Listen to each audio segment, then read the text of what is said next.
Excellent. Well, I'm here with Luke today, and we are doing something very different than I'm used to. We're going to interview each other.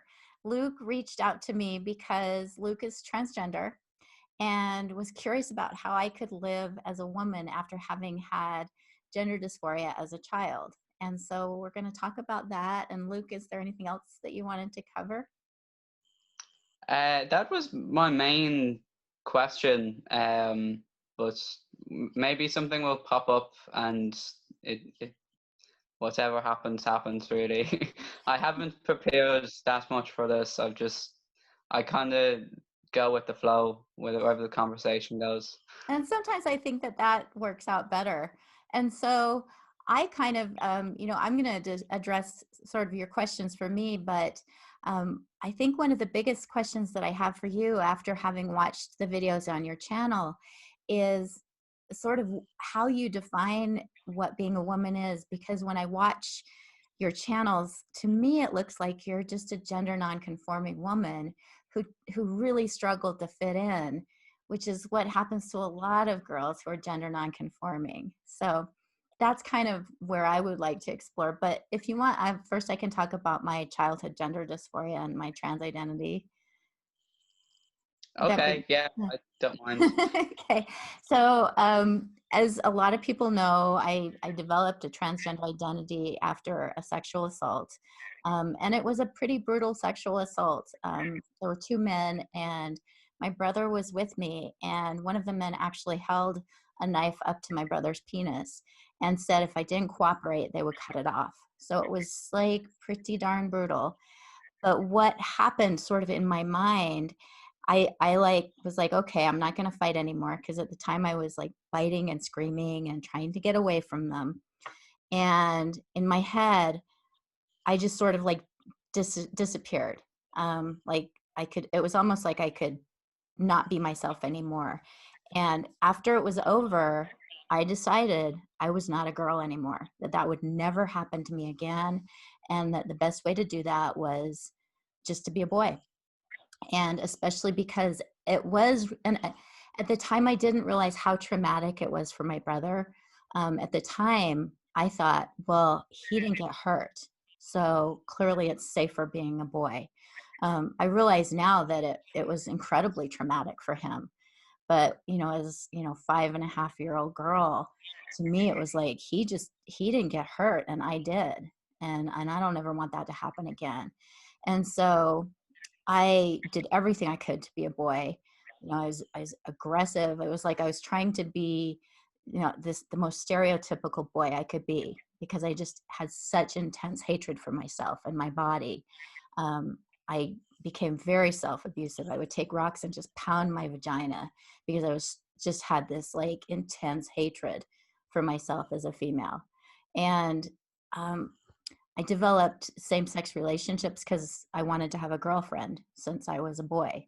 And I very much acted out the role of the male in the relationship, being probably a lot more aggressive, sexually aggressive than I should have been. And it wasn't until really that I had my daughter. The day she was born, they put her in my arms, and I was like, oh, this is what a female body is for.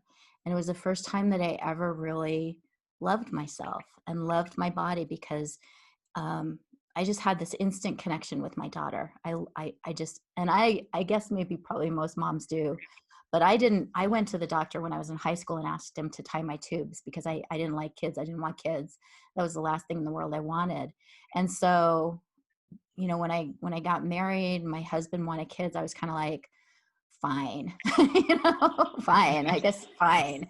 And I actually was worried about my daughter, because I was thinking, I'm always going to love my cat more. I love my cat. I'm always going to love my cat more. My daughter's always going to come second to my cat, because I can't love anything more than I love my cat. Then my daughter was born, and I was like, oh, actually. So to me, it was such a profound experience. And I still suffered from what I would call body dysmorphia. And I think that we have some similarities in, I have some neuroatypical ways of being that I got really teased for a lot, and I think reinforced this idea that I was born in the wrong body, that I was actually a boy. Because like one of the things that I'm not good at math, but I love number patterns. And so when I see a pattern of numbers where they like, for some reason, something about the number pattern makes sense to me. It just makes me really happy. And people are like, what? What are you talking about? Like that, because a lot of times they don't even see the symmetry or the beauty in the number. And I don't know what that is. And like, I'm not a typical female in, I don't socialize. I don't like girls' night out. Ugh, you know, trauma. Neither do I. Yeah, yeah, and I never have dressed in a way that has made sense. I have always just been comfortable in a black t-shirt. I hate shopping, and so there are all these things that are sort of stereotypically female that I don't connect with, and so I am sure that if I were born a generation later, had the same experience, that I would have, all the message would have been that I was, oh yeah, you're actually a boy, you're actually born in the wrong body, you should transition.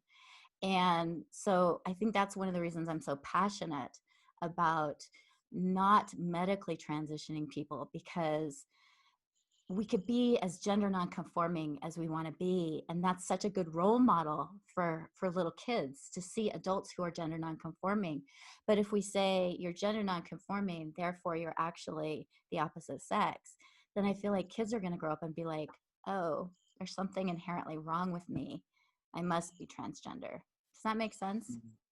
It does. I, to be honest, I was not expecting such a sinister story. I can't imagine like what how that affected your life.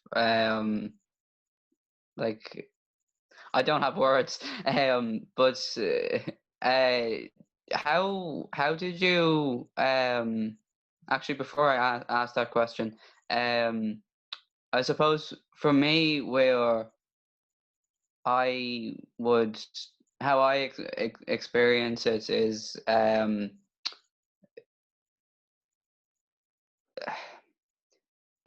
do in a way, like obviously I know my sex is is female, but because I didn't start medically transitioning until I was 19, so I went through all of female puberty and everything, and because of those experiences and growing up as a female and socializing as a female in society, um, I bring all those experiences with me, and obviously males. No, when I separate sex and gender, right? So when I say male and female, I mean sex, and then women and men are gender, or like I would consider myself a man. Um, but where was I going with this? um, that's from the videos. That's the only way I can express it for both sides of the party to understand. Um, but how for you, I suppose, how were you comfortable with men, or how did you develop and be okay with going out with men? That's a good question, because I think that a lot of girls who identify as transgender have had some sexual assault or have been bullied because they're gender nonconforming. And so being comfortable, in dating men or being in relationships with men can be really hard. Um, as I said, I was in same-sex relationships up until I was in sixth grade, which I think is about 12 years old, which doesn't sound very old. And so it does sort of indicate that I was sexually active at a very young age. Again, which is not uncommon for people who are sexually assaulted. Um, and when I was in sixth grade, I started to develop what looked like a female body. And I almost had this just sense of like, well, all bets are off. Like I tried to will myself into being male, and it clearly isn't working because I started puberty, I started menstruating, I started developing breasts, and it was like, I guess no matter how much I wanted that, it's not going to happen. And there wasn't, I'm older than you, and there wasn't really there was no affirmation for me when I was growing up. Nobody ever said, you're transgender. Nobody ever said, you'll feel better if you transition, or suggested that, nobody, I wanted them to call me Timothy, and nobody would do it. They were just like, your name's Erin, and it's on the birth certificate. You're a girl. And so I had this just sense of like, how kids get these ideas in their head. If I just want it bad enough, if I just act like a boy enough, then eventually I will be a boy. Everybody else there will notice it. Like I already know it, but they'll finally get it. And so when my body started to change, it was like, oh, that didn't work. And it was actually probably the hardest year. Sixth grade was probably the hardest year for me because, again, I still had this incredible self-hatred for my body. And I did a lot of self-harming behaviors and was really like trying to make sense of it because I just felt like my body was betraying me at every turn. Here I am looking more and more like a woman. And I just felt like I was mad at my body. It was like we were separate entities. It was me and my body, and we were at war. But at the same time, when puberty hit, I started to get sexually attracted to men. So it was like, oh, this is really complicated and confusing. And I think part of me just sort of was like, whatever, I'm just going to be a woman then. And I ended up being almost like flipping totally the other way. And instead of being, this trying to be stereotypically boy, I sort of went the other way and just was trying to be then as stereotypical girl as I could be. And that was a disaster because it's almost like I was worse trying to be a girl. My instincts for being a boy were much better than my instincts for being a girl, if that makes any sense. And so it did take a while, but I think at some point it just was that realization that no matter what I do, I can pretend, or I can try to pretend that I'm a boy, but the world is going to be pretty clear that I'm not. And again, I have a feeling if I were born, maybe a decade later, that there would have been people that would have affirmed me, and my life would have just been radically different. I mean, I can't even imagine. But the one thing that I think about is that I wouldn't have my daughter. And in my whole life, like, she is the one relationship that has just felt like a connection in a way that I can't describe, like that I never have had with other girls or women. So she sort of, and then I nursed her, and all of a sudden, like, these obnoxious, goofy breasts that I had made sense.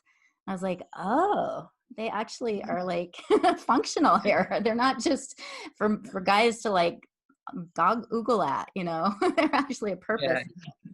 And that was just really profound to me. And I think I just feel really sad about the way the transgender movement has gone, because so many kids are being medicalized, which really makes me sad.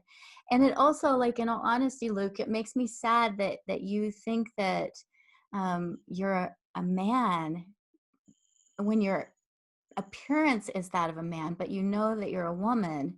And I just wonder, like, what is it that has that kind of pushed you to want to present as male?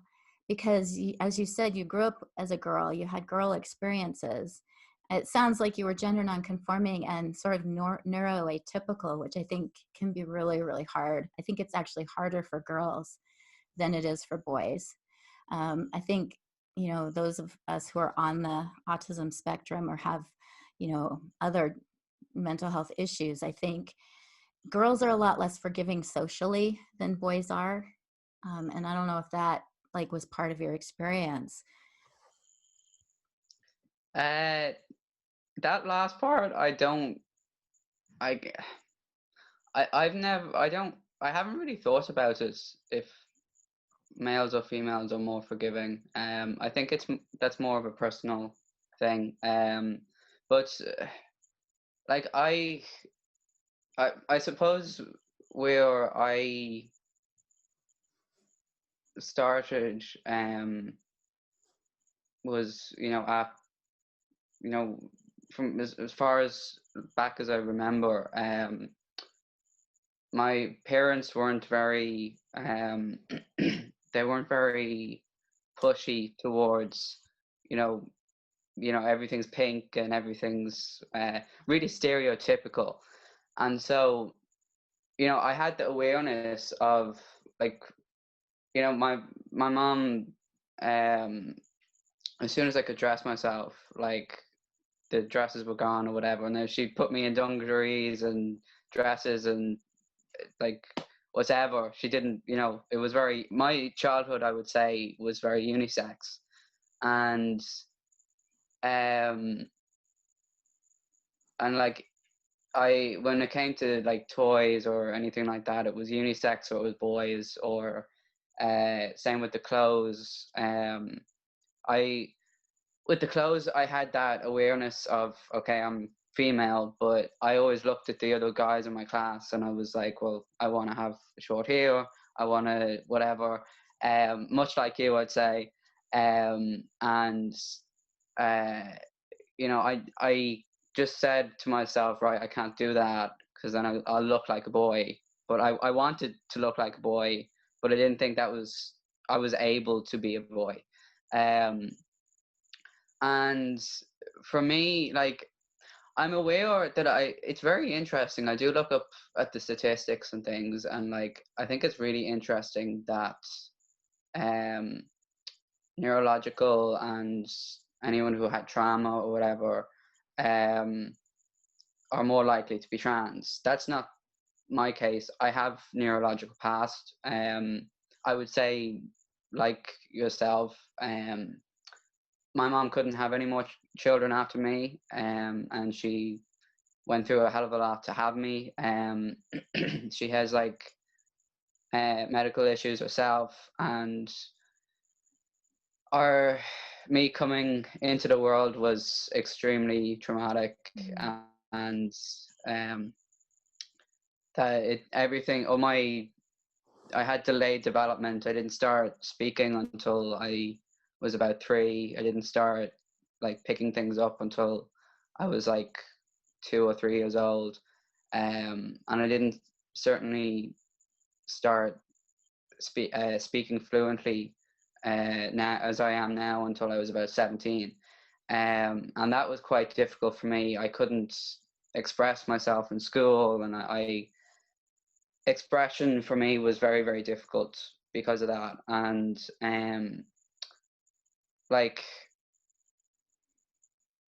I suppose the biological aspect, with puberty and stuff, that was a huge issue with me as well, because I hit puberty very, very young.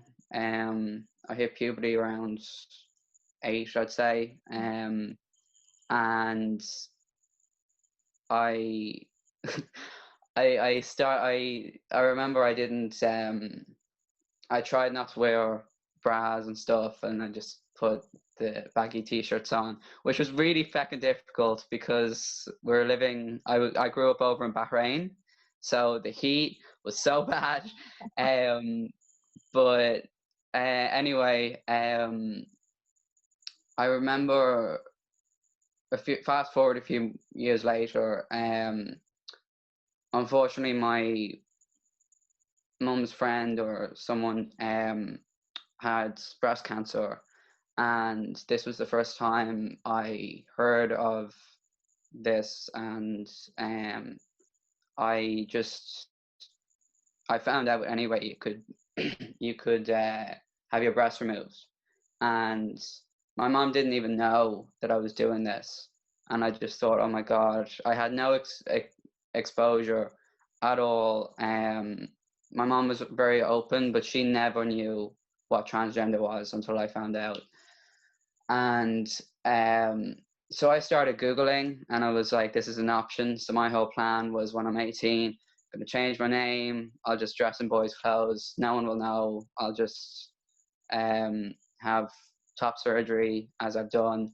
And that will be that. And the other thing is, like, when I hit puberty, and you probably had this with your own daughter, the books and things you can get, and she was reading me those, and I remember always saying, like, okay, I don't care about that. I just want to know about the boys and what the boys go through, and that's what I wanted to happen. And then in sixth class, again, no one, I was told, and I was fully aware, I'm going to develop as a girl, as I already have been. And in sixth class, which is like before middle school, the sixth grade, we have to do that because it's different countries. But anyway, the person in school that came in and started talking to us, the boys, the boys had their talk, and we went out for PE, and vice versa. Of course, I wanted to go out with boys. And when they were explaining sexual intercourse, I thought, no, I'll never. The intimacy of the female role, I was just like not having it. But I thought, okay, it's all right to be in the male role, but not the female role. Now, again, I've had touch wood. Thankfully, I've had no sinister thing like that happen to me. I had no exposure of anything that I can think of to cause these things. So I don't believe it's as, and I think this is where we will agree, I don't think it's as black as white. And I don't believe children should transition. I think it would be better if you can at least wait until you're 16. And I think you need a hell of a lot of therapy. But I don't, again, another thing, I know a lot of people who are trans suffer with depression and things like that. I've never had depression, thankfully.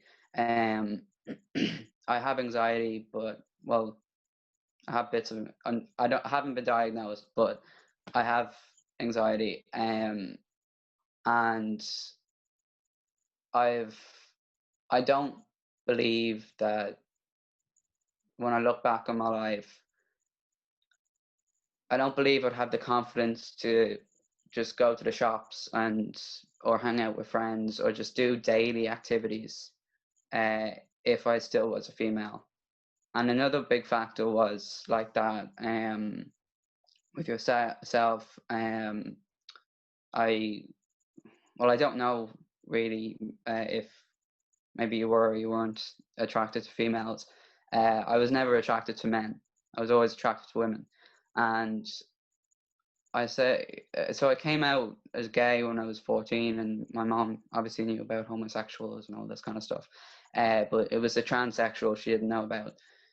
And she always said to me, when I hit puberty as well, if you end up with a man or a woman or whoever, she always said that to me, because she had this instinct, this, probably yourself have it as well, mothers have this instinct, and she knew something was going on. And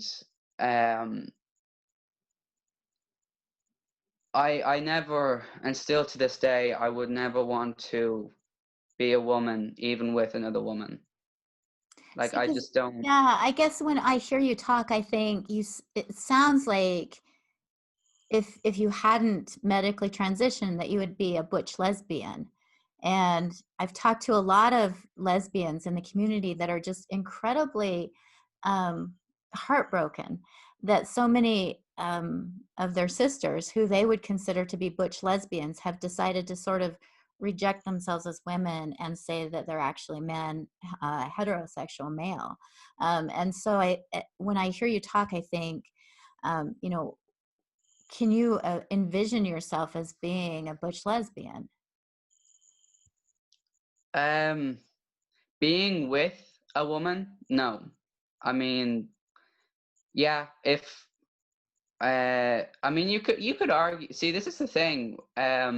Socially, and this is what I try and explain in my videos, and this is why I speak the way I do in my videos. Is there's a big difference with, you know, when I socially engage in the world, people don't have an idea, you know, that I'm biologically female. Yeah, you are very attractive, and I think that people would assume that you're an attractive male. I mean, that would be, I mean, just Yeah, by so looking at you. I mean, I don't know what I can't, you know, it's hard when you're, you know, distance rather than face to face, because there are a lot of things that change when you're face to face. But I would assume that you pass. oh yeah, no, and that was the thing as well. All I did was I just cut my hair short. I wasn't even on testosterone, and people were reading me as a man. Like I got kicked out of. I was 15 when I cut my hair, and again, I didn't even know what transgender was at this point, and I was getting kicked out of the female toilets. Well, if it makes you feel any better, I shaved my head about this time last year, Oh and my I God. started getting uh, you know, clocked for being male. I could never shave my head. Oh my God, no, Yeah, I I need shaved my it, hair. and it was so interesting because suddenly I was Sir, especially with the face masks. It was really interesting. So, Oh my and God. it definitely was kind of empowering. I was like, Sir, because I didn't have to deal with the kind of, oh, ickiness that comes with being a woman in this sort of, in a society that, you know, decides that women are supposed to be pretty and gentle and, you know, sort of a certain way. And so when I was, you know, when people thought I was a man, I was kind of like, heck, I don't have to worry about, you know, it was, I don't know how to describe it, but it was definitely kind of a, you know, so I can understand how that would kind of give you a boost in, and I think a lot of it, and this is, I think, where my concern is that rather than fighting to change society, because I think ultimately we need to change society so that these gender roles are not so um, so firmly entrenched, and so that little girls don't learn from an early age that these are the way girls behave, and boys don't learn that this is how boys behave. And instead of doing that, it's like we're actually kind of making those stereotypes even more firm by saying, well, if you're gender nonconforming, then you're actually, you know, should just go ahead and transition. And I'm not saying this is the case with you, but that's the message a lot of children are getting now. And so it makes me really sad to think that we have gender nonconforming kids that are being told they're actually transgender because they just happen to not fit in. But one of the things that you said that I think I'm really curious about is you said you didn't really speak confidently until you were 17. And I'm wondering, like, when I read about the effects of testosterone, um, one of the effects that I've seen that is kind of documented is that it actually kind of boosts girls' confidence. That's one of the like shorter term effects. Like it doesn't necessarily remain that way, but initially girls get like a boost of confidence that and it actually helps with depression and kind of gives people almost like an inner strength. um, it doesn't last, but I was wondering if you noticed any of that when you started taking testosterone. Well, again, this started happening around 17, so um, I didn't start testosterone until I was about 19 and a half, going on 20. Mhm. Um, I do believe it was a neurological thing, especially with what happened with me. I mean, I basically, it's only, this is the other thing, literally only like not even 2 weeks ago, last week, me and my mom saw a thing in the newspaper about this, and it was literally, it was crazy. It was like reading like my own, like, and my mom's own life experience with each other, like me growing up with this other girl, and her mom was speaking about it. And basically, it's, now I'm absolutely extremely lucky. Not a lot of people come out as well as I did, but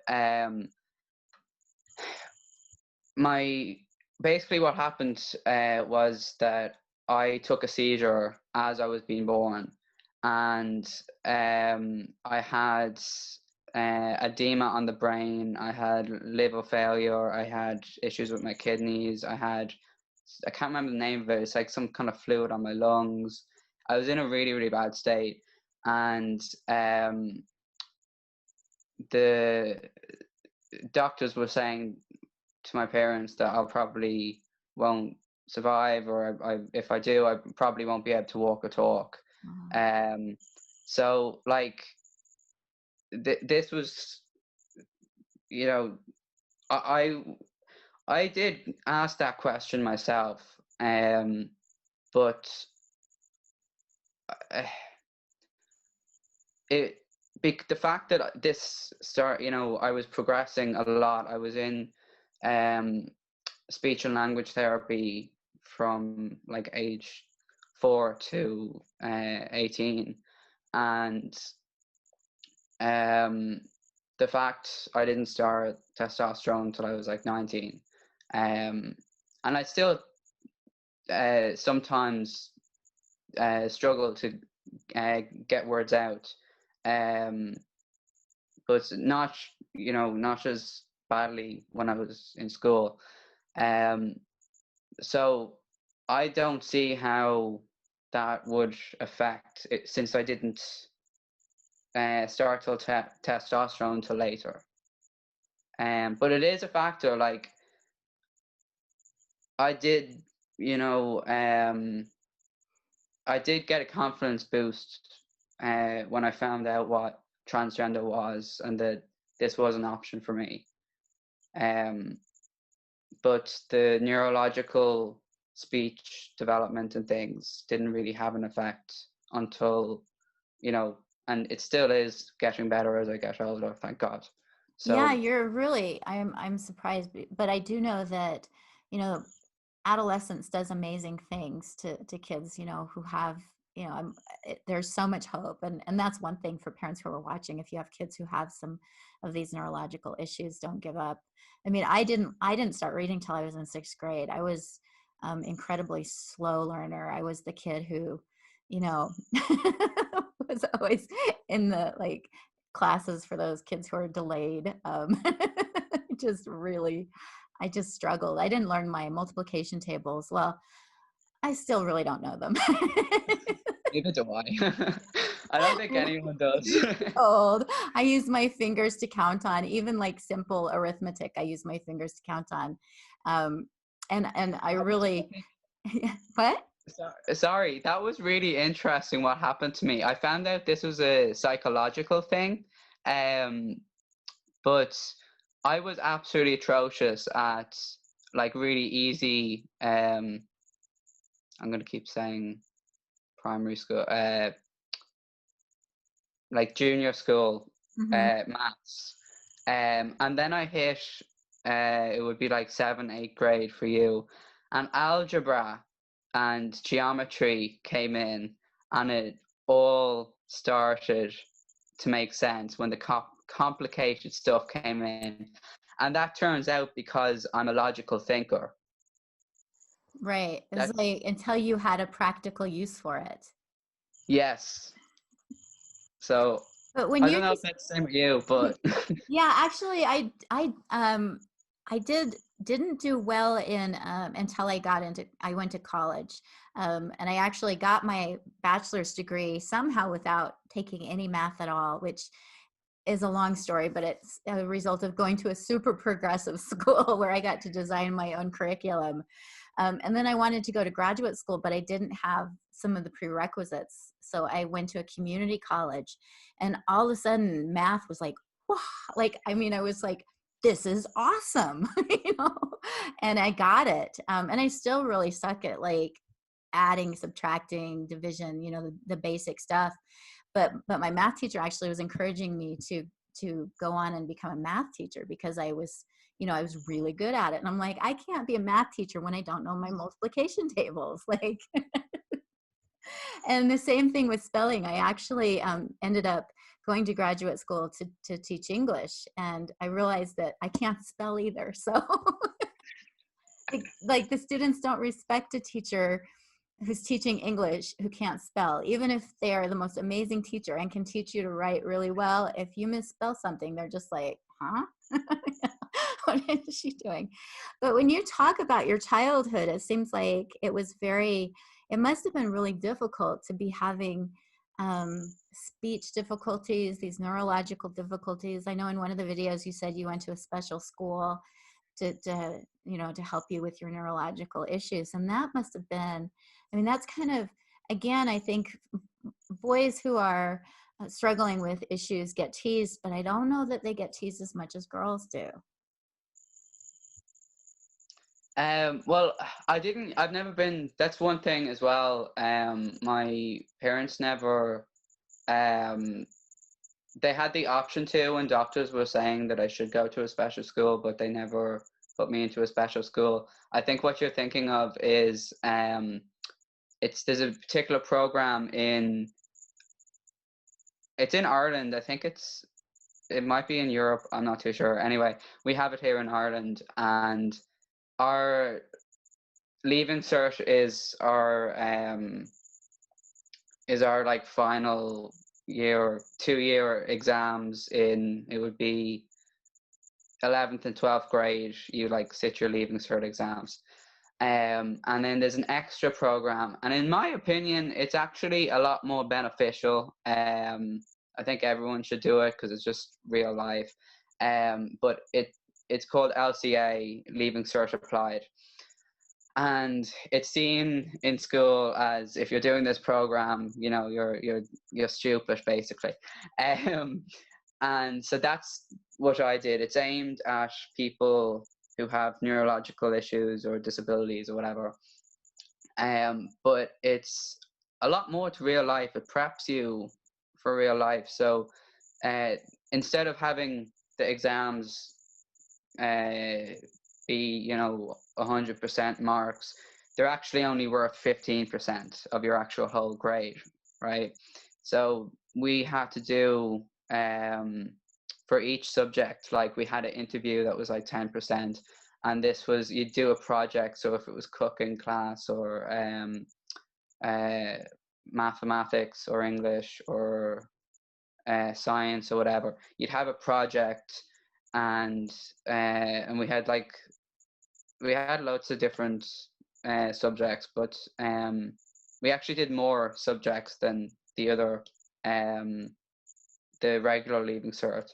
But we have to, you know, organize meetings to do a practical, like running a small business, and practice that. And we had to have that functioning for like a week or so in school. And we, instead of sitting in class every day, one day out of the week for the 2 years, you're out doing work experience. So that's, I think, what I probably said was, I was talking about the LCA, but I think it's a brilliant program. But I did It's do like that. big life skills. I mean, a lot of kids, they end up not having life skills at all when they graduate. So Yeah. Now the only payoff of that is, in Ireland anyway, the LCA isn't is it doesn't give you the full amount of marks to get straight into university. So people, I mean, people do it anyway if you're in LCA or not, but you do like a PLC and a post leaving cert course or something before you go into college to like get the rest of your points or whatever. But Right. it's an excellent program, to be honest. Yeah, it sounds like something we could use here in the US, because there are kids who, they don't want to go to college, and they having those work skills can be so valuable when you go out to get a job. So, Luke, I'm going to ask you something, and I hope that, like, it's kind of a sensitive question, and I kind of even hesitate to ask it, but I just, Don't. well, I really wonder, like, okay, first of all, you're just a kind and really charming person to talk to, and so I don't want to say anything that is going to offend you, but at the same time, like, my heart is breaking, because when I see you, I'm seeing someone who is modeling behavior that little children are going to look at and say, "Oh, look at Luke. Luke got to transition. I can transition too." And it sort of promotes the idea that there is such a thing as that transgender is an option, I guess. And I just wonder, like, what would it be like for you to just sort of say, I'm an extremely gender nonconforming woman, rather than to say, I'm a man.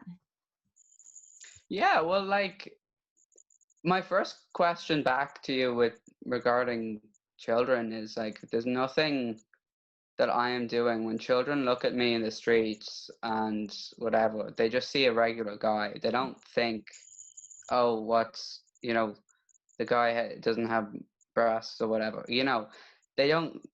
They're not thinking that. No one's thinking that. I mean, if, nowadays, and it's happened to me, and it's hilarious. Like if I come out as trans, people ask me if I'm if I'm going to get breasts. They think I'm going the other way.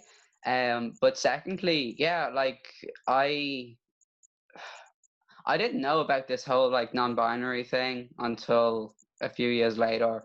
Um, I wasn't really exposed to it when I came out, and I did start thinking like, okay, well, maybe I'm non-binary. But like what you just said, it's just going on stereotypes. You know, just because like I've also gotten a lot more feminine. Um, because I'm comfortable in my own skin. And, I'm not afraid to cross my legs at a bar or, take up less space on a bus. Stupid female things that people think are female, but they're just people things. And I just said, no, none of this. This is just stereotyping, and these are just gender roles, and this doesn't make you any less of a man. But I suppose the key for me is, are you damaging yourself And um, yeah, and to for me, living that's as a man well, and or that living as a woman? yeah, And for that is the me, key for physical dysphoria. So I yeah, understand where you're coming from, and this yeah. is where I really think people need serious counseling before they go into it. But I was doing really damage. I mean, gee, like I was not a small breasted person, and even before I even knew what binders were, I lived in sports bras, and I had a regular sports bra on that was usually too small for me. And then I'd put 7 more on top of that, back to front, to flatten my chest. And Right. then this was before I even upgraded to a binder, right? So this was like when I took off, when I was getting into bed or whatever after the day, like I had on my ribs, right? It was red raw, like it was like uh, putting what you call those ace bandage things, and it was like lines, and it was seriously uncomfortable. And I would still, to this day, I'll be doing that till the day I die, or even after getting a lot of counseling. I was in counseling, and I still am in counseling most of my life. Um, so that's my question. Like, yes, 100%, and I'll stand by. This is where I get a lot of hate from the, I suppose, the more progressive left wing people. I mean, I see both sides. I'm a typical liberal, and I don't suit everybody because you're both right. um, but this is where I would say there's a different angle to um, this. Your crowd are saying, look, there's damage being done, and you're Yeah. not wrong. However, is the like, is it more down? Is there's still damage being done if, for, let's say, Well, females like myself who have gone through it, but no matter what we do, is it not better to have top surgery and not be restricting like that and for the whole? that's the question that I think is so important, is that from my perspective, I don't feel like therapists have explored this enough, because I 100% believe that if you had the right therapy, that you could have gotten to the point where you didn't feel the need to bind. Because, as much as I hated my vagina, and there was like hate, sometimes it would be like hamburger, because I hated it. I was able to get to the point where I'm not sure that, I'm not someone who talks about loving her VJJ or whatever, I'm not somebody who's like all into vagina power or whatever. But I don't have that need to harm anymore. I don't have that intense hatred, that sense of, and my breast, it's been very interesting because I've always been pretty underweight. And this year I gained weight, and I'm very aware of my breasts in a way that is somewhat uncomfortable. But I also have these cognitive behavioral therapy techniques so that when I start feeling uncomfortable, I recognize it as thought process that is not healthy, rather than there being something wrong with my body. Does that make sense?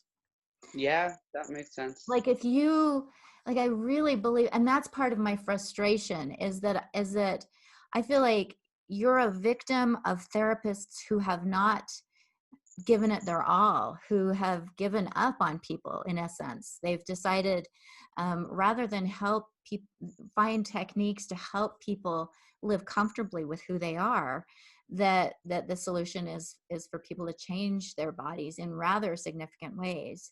Um, and the mastectomy is something that, is a one-time deal, and there is a risk for sure, but the testosterone has like ongoing health consequences that are, when I read them, I'm just like, I mean, I just want to hug you and say, Luke, please stop. This is harming you.